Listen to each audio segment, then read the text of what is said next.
নমস্কার বন্ধুরা, আজ তোমাদের সাথে শেয়ার করব একটি কাক ও ময়ূরের গল্প। তাহলে চলো বেশি কথা না বাড়িয়ে গল্পটা শুরু করা যাক। একটা কাক ভালোবেসেছিল একটা ময়ূরকে। সে প্রায়ই ময়ূরের পিছে পিছে ঘুরে বেড়াতো।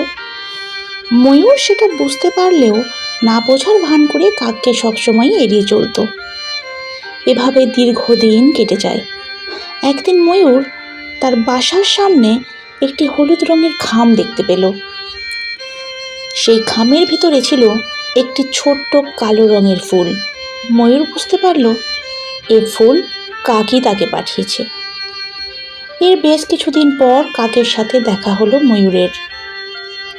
তখন ময়ূর কাককে বলল, তোমার শরীর যেমন কালো তেমনি তোমার রুচিও কালো, তাই তো এত সুন্দর সুন্দর রঙের ফুল থাকতে তুমি কালো ফুল পাঠিয়েছ। কাক ময়ূরের কথা শুনে কষ্ট পেয়ে চলে গেল। তারপরে বেশ কিছুদিন ময়ূরের সাথে আর কাকের দেখা হলো না। এভাবেই দিন কেটে সপ্তাহ, সপ্তাহ কেটে মাস, মাস কেটে বছর, কিন্তু কাকের আর কোনো খোঁজ পেল না ময়ূর। তবে ময়ূরও কাককে আর খুঁজতে যায়নি। এভাবেই বছরের পর বছর পর হঠাৎ কাকের সাথে দেখা হয়ে গেল ময়ূরের।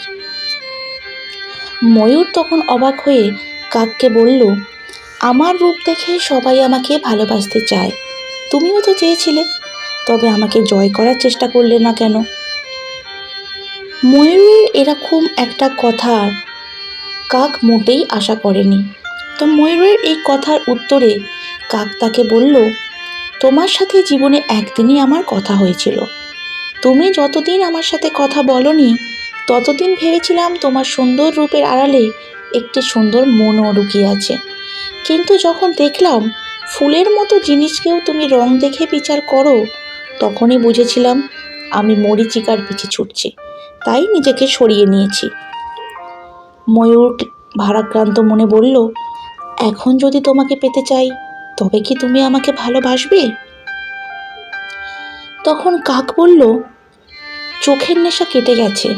চোখের নেশা কেটে গেলে ময়ূরের সৌন্দর্য আর চোখে পড়ে না। তখন ময়ূরকেও কাকের মতো লাবণ্যহীন বলে মনে হয়। জীবনের আসল বাস্তবতা তখন চোখের সামনে দীপ্ত হয়ে ওঠে। সেই বাস্তবতার সঠিক পথের দিশা দেয়।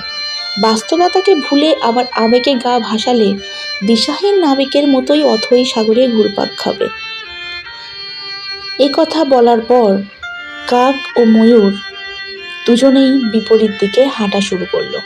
ধীরে ধীরে দুজনের দূরত্ব বাড়তে লাগলো। আর এ দূরত্ব যত বাড়লো, জীবন নামক সমুদ্র থেকে তারা তত বেশি মুক্তা সংগ্রহ করতে পারলো। তো বন্ধুরা, অবশ্যই জানাবে গল্পটা তোমাদের কেমন লাগলো। তোমাদের মূল্যবান মতামতের অপেক্ষায় থাকলাম। দেখা হচ্ছে আবার নতুন গল্পের সাথে।